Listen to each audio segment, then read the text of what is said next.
exist, we need a couple things. A root and a third and a fifth, just like a chord. Now, some arpeggios are more complex. Some arpeggios span the entire fretboard. They're very fun and very relatively easy to dive into. So stay tuned for our in-depth video on spanning the fretboard with arpeggios. But right now, let's look at a root, third, and a fifth in the key of A.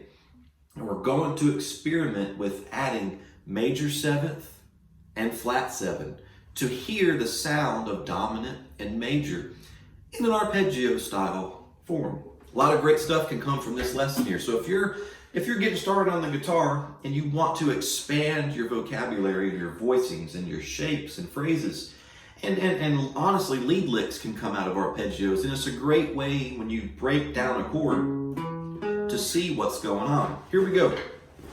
Second finger on A. Now, my third, and I've covered thirds and fifths and fourths and flats and sharps on our lesson. So if you're not caught up to speed on a 1, 3, and a 5 yet, let's go ahead and watch the videos in the description at your convenience. We'll cover that content for you, and this will all be right here when you come back to it. Great stuff, everybody. There's my root, my 1. There's my 3, and there's my 5, 7th fret. So 1, 3, 5, 3, 1. So, to develop some timing and some picking technique, can we hit this arpeggio like this?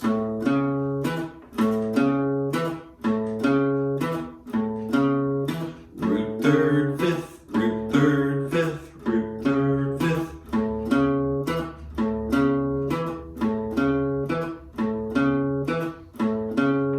Doing all downs on that, but you could alternate that too.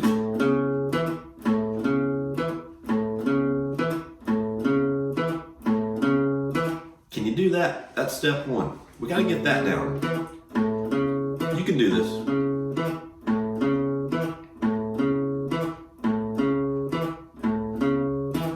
Nice, everybody. Now, when we're doing that, most of you are seeing that we're on our root note A in the 5th fret of the big E. Playing the first 3 notes. Root, third, fifth, root, third, fifth, root, third, fifth. Now, check it out. Right below this is a D note on the next string. That's my 4 in the key of A. Same pattern. Nice, happy, major arpeggio. Now, my 5 chord is this E note. 1 whole step up from my 4 chord, which is E.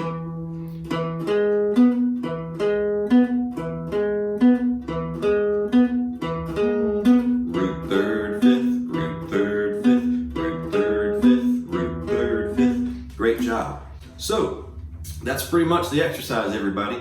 You want to throw a metronome on, find your comfortable, low, steady tempo that you can effectively play this very simple arpeggio to that beat.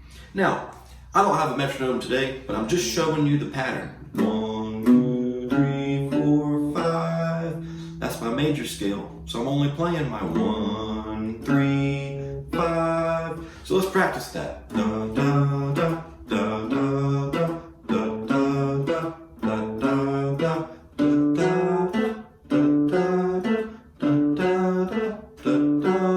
Back to 1.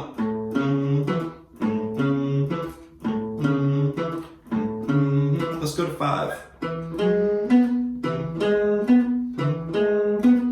Third, fifth, root, third, fifth, root, third, fifth, root, third, fifth, root, third, fifth, root, third, fifth, root, third, fifth. You want to spend a lot of your time focusing on hitting these notes clearly and making sure you're only hitting what you want to hit. When you change, your timing is consistent. A little trick here, when you're playing your 4 chord, my pinky is landing up here on the 7th fret. So when I shift from my 4 to 5, I go where my pinky was on that fret. There it was. Go back to 4. Hang on 4 for a little bit. Get our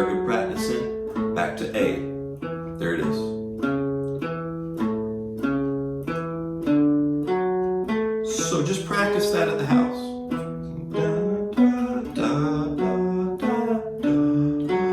I can kind of slide into it. That's cool right there.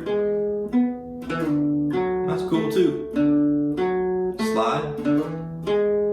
What a good exercise for us. We're picking in time as we're singing a 1-4-5 in the key of A. And we're spanning the frets a little bit, even if we're not thinking about that. We have learned from this. We've learned that E is right here, D is right here. There's so many options. I could put a D chord here. I could play my D major 7th. There's so many options of what we can do. Now, that is a simple root 3rd, 5th arpeggio. And we learned a good practice we can do, going amongst our 1-4-5. Let's take it to level 2 just a little bit, very simple, and I'm going to make it a major 7th arpeggio. In the key of A, the next A is right here, my octave. So remember, my major 7th tone is always 1/2 step away from our root. So that note right there must be included in my arpeggio, which is also the 6th fret of the D string, D like David. So when I play root 3rd, 5th, major 7, bam, there it was. That's the sound of a major 7th arpeggio. I love it.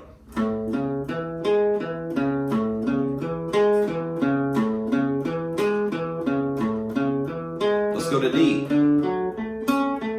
Love it. There it is right there. There's my 8 and 7. So in a major 7th arpeggio, you want to emphasize and make sure that that major 7th tone is allowed in the playing field. So let's add a dominant 7th arpeggio to our hand. Here we go. We got our root 3rd, 5th. That's my major 7th. So we're going to play flat 7. That 7th's going to be a really strong dominant tone.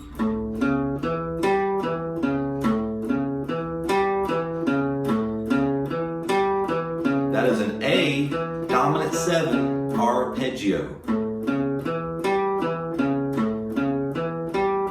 That's an A dominant 7. There it is. You hear it? A dominant 7th arpeggio.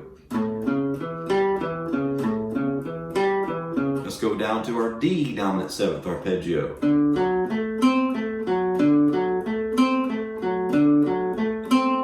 There it is. That dominant 7th or flat 7. And you can go to E.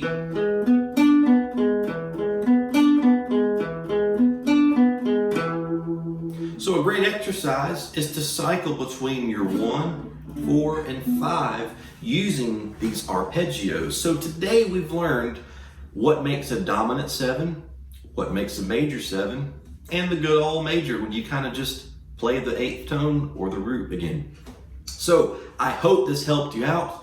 Come up with the great exercise using this arpeggio. Send me your jams, send me your comments, questions, concerns. I love helping you play the guitar. My name is Lucas, and I will see you in the next lesson.